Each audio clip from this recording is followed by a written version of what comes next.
अध्यात्मवाद क्या है, सन्मत क्या है, इसका भेद बताने वाले उज्जैन के पूज्य संत बाबा उमाकांत जी महाराज जी ने 11 फरवरी 2021 को बालाघाट मध्य प्रदेश से अपने संदेश में गुरु की महिमा और वक्त के गुरु की जरूरत समझाते हुए बताया कि गुरु जब जाने लगते हैं तो अपना चार्ज दूसरे को दे देते हैं, फिर वो संभल कर रहते हैं। इसलिए कहा गया है कि जिस प्रकार वक्त के डॉक्टर, टीचर और वैद्य की जरूरत होती है, उसी प्रकार वक्त के गुरु, वक्त के संत की जरूरत होती है।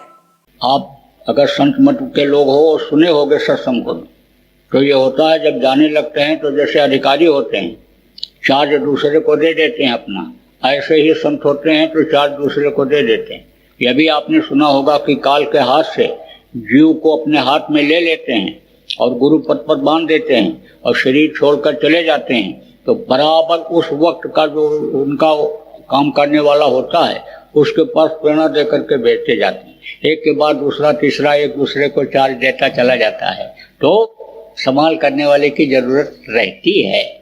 अब अगर कोई ये कहे कि हम धन्वंतरी वैद्य थे, बहुत अच्छे थे और नब्ज पकड़ते ही रोग को पकड़ लेते थे, एक ही जड़ी से सबको ठीक कर देते थे, रसायन का काम करती थी, हम उनसे इलाज करा करके और मर्ज को अपने ठीक कर लें, कैसे कर सकते हैं?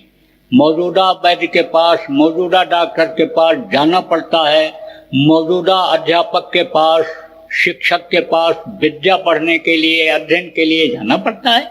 ऐसे ही ये आध्यात्मिक विद्या है, जो इसका ज्ञान कराता हो उसकी बातों को मानना ही पड़ता है। करके आप देख लेना, अभी तक आपने किया, जो भी आपको गुरु मिले, जो भी आपको बताए उसको आपने किया, अब उसके साथ एक इसको भी जोड़ लो, इसको भी करके देख लो। अगर फायदा लाभ होता है तब तो हम कहते हैं फिर तो आप इसी को करोगे। एक दुकान कोई खोले, चलती हो, दूसरी खोल दे, ज्यादा चलने लगे तो फिर दूसरी ही चलाता है। तो ऐसे ही समझ लो आप, स्त्री हो पुरुष हो, 7-8 साल के बच्चे हो, कोई भी कर सकते हो, सबके लिए छूट है। पहले औरतों को तो नामदान देते ही नहीं थे, अधिकार ही नहीं दिया था, साधन भजन का पूजा का अधिकार ही नहीं दिया था। तब क्या था? एक धर्म एक व्रत नेमा, काय बचन मन पथ पद प्रेम। पति की सेवा करके, पति की पूजा करके पार हो जाया करती थी औरतें।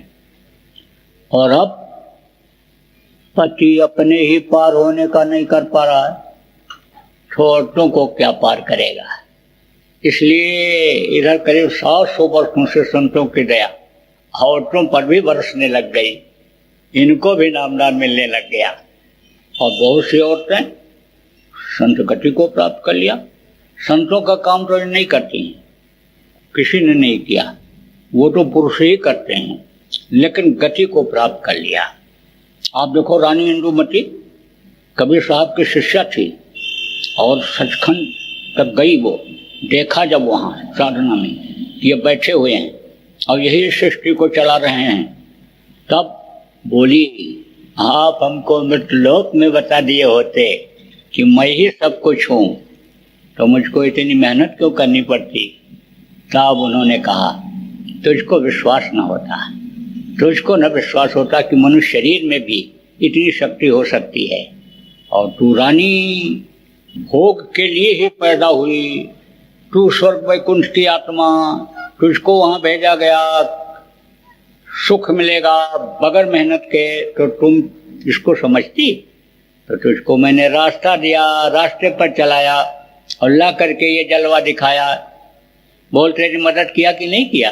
सब चरणों पर गिरी, बोली आपके मदद के बगैर तो मैं एक कदम आगे नहीं बढ़ सकती थी, कदम कदम पर आपने मेरी मदद किया। आप लोग इसमें संत मत के जीव जो हो गए, सत्संग सुने होगे, अगर कोई अन्य समझो आध्यात्मिक सत्संग सुनाने वाला आपको मिला होगा तो आपको पता होगा कितनी रुकावटें आती हैं, कितनी दिक्कतें आती हैं, लेकिन गुरु जब बाँह पकड़ लेते हैं सब नहीं छोड़ते हैं, यहाँ भी मदद करते हैं और वहाँ भी मदद करके पहुँचाया करते हैं। मन जल्दी नहीं रुकता है, जन्म जन्मांतर से भगने का यही आदि हो गया, एक सेकंड रुकने का नाम नहीं लेता है। अब आपको उसको रोकने की कोशिश करनी पड़ेगी। यही मन को साधने की साधना है ये।